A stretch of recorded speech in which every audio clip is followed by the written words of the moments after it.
Hello, मैं doctor Kamlesh Tayal, associate professor political science.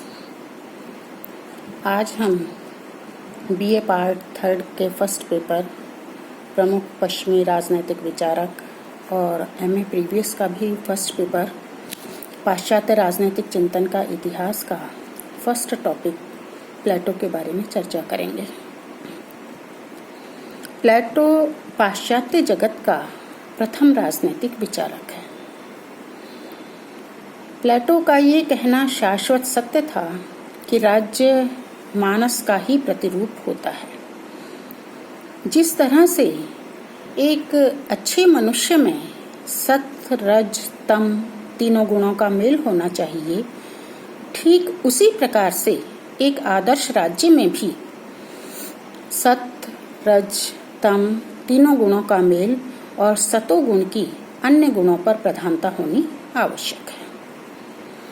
प्लेटो की 3 books हैं। फर्स्ट है रिपब्लिक, सेकंड स्टेट्समैन और थर्ड है लॉस।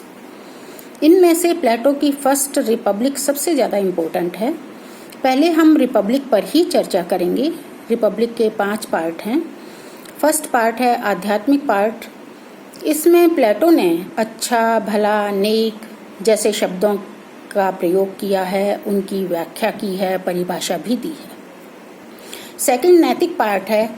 इसमें अच्छे मनुष्य के गुणों की चर्चा की गई है। इसमें कहा गया है कि मानव की आत्मा तभी पूर्णता प्राप्त करती है जब उसमें न्याय के तत्व का समावेश होता है। थर्ड पार्ट शिक्षा का है। इसमें आदर्श राज्य के निवासियों की शिक्षा दीक्षा की व्यवस्था की गई है। और फोर्थ पार्ट संपत्ति और परिवार के साम्यवाद का है। प्लेटो का कहना है कि जो सत्ता प्राप्त करना चाहते हैं, यानी जो आदर्श राज्य का अभिभावक वर्ग होगा, उसके पास ना तो संपत्ति होगी, ना अपना कोई भी परिवार होगा। जो सत्ता प्राप्त करना चाहेंगे, उन्हें इसका मूल्य तो चुकाना ही होगा। लास्ट 5th पार्ट है आदर्श राज्य का पतन।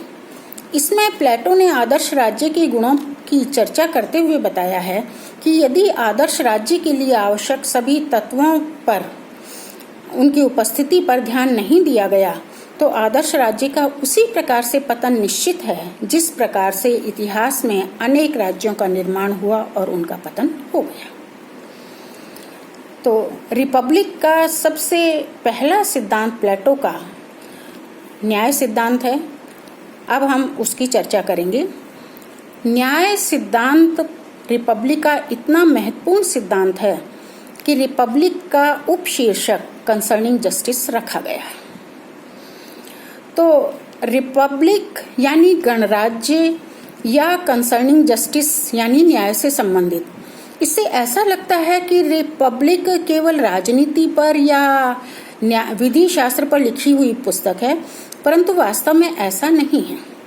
रिपब्लिक में मानव जीवन के सभी पक्षों और सभी पहलुओं की चर्चा की गई है। न केवल राजनीति, विधि शास्त्र, न्याय शास्त्र, धर्म शास्त्र, आचार शास्त्र आदि सभी पहलुओं और समस्याओं को भी इसमें शामिल किया गया है।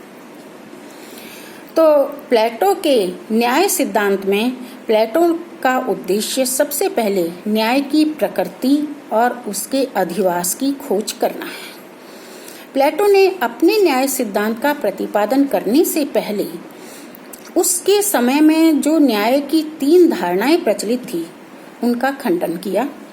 फर्स्ट था परंपरागत सिद्धांत, सेकंड था क्रांतिकारी सिद्धांत और थर्ड था कार्य कारण का सिद्धांत। इन तीनों धारणाओं का खंडन करने के उपरांत प्लेटो ने अपने न्याय सिद्धांत का प्रतिपादन किया है। प्लेटो के न्याय के 2 रूप हैं, व्यक्तिगत न्याय और सामाजिक न्याय। व्यक्तिगत न्याय की चर्चा करते हुए प्लेटो का मानना है कि प्रत्येक व्यक्ति की आत्मा में 3 तत्व होते हैं, इंद्रिय तृष्णा, शौर्य और बुद्धि। ये तीनों गुण जब उचित अनुपात में व्यक्ति की आत्मा में वास करते हैं, तो फिर व्यक्ति में न्याय के तत्व की उत्पत्ति होती है। व्यक्तिगत न्याय की विवेचना करने के उपरांत प्लेटो सामाजिक न्याय की व्याख्या करता है। प्लेटो का कहना था कि जो गुण छोटे पैमाने पर मनुष्यों में पाए जाते हैं वही गुण बड़े पैमाने पर राज्य में पाए जाते हैं। प्लेटो का प्रसिद्ध कथन था, राज्य बलूत के वृक्ष या चट्टानों से नहीं निकलते, वे उन लोगों के मस्तिष्क का ही व्यापक रूप होते हैं जो राज्य में निवास करते हैं। यानी जो गुण छोटे पैमाने पर नागरिकों में हैं वही राज्य में भी होंगे। तो राज्य में भी इसी प्रकार से 3 गुण पाए जाते हैं, बुद्धिमता, साहस और संयम। बुद्धिमता के प्रतिनिधि के रूप में राज्य में शासक वर्ग होता है, साहस के प्रतिनिधि के रूप में सैनिक वर्ग होता है और संयम के प्रतिनिधि के रूप में उत्पादक वर्ग होता है। प्लेटो की मान्यता है कि जब शासक वर्ग अपने स्वार्थ की चिंता न करके जन कल्याण हेतु निस्वार्थ भाव से शासन कार्यों का संचालन करता है, सैनिक वर्ग अपने प्राणों की परवाह न करते हुए राज्य की रक्षा करता है, उत्पादक वर्ग निस्वार्थ भाव से संपूर्ण समाज के लिए उत्पादन का कार्य करता है, तो उस राज्य में न्याय की उत्पत्ति होती है। तो इसका मतलब न्याय क्या है? न्याय का तात्पर्य है कि समाज की आवश्यकता और व्यक्ति की योग्यता के आधार पर उसे जो भी कार्य सौंपे जाएं, उन कार्यों को निष्ठापूर्वक पूरा करना और दूसरे के कार्यों में हस्तक्षेप नहीं करना, यही प्लेटो का न्याय का सिद्धांत है। इसका निवास उस प्रत्येक व्यक्ति के मन में है जो अपने कार्यों का संपादन करता है पूरी निष्ठा के साथ और दूसरे के कार्यों में हस्तक्षेप नहीं करता है। प्लेटो का यह न्याय सिद्धांत वर्तमान युग की धारणाओं के बिल्कुल विपरीत है, क्योंकि वर्तमान में हम न्याय शब्द का तात्पर्य न्यायाधीश के द्वारा दिए गए निर्णय के आधार पर लेते हैं।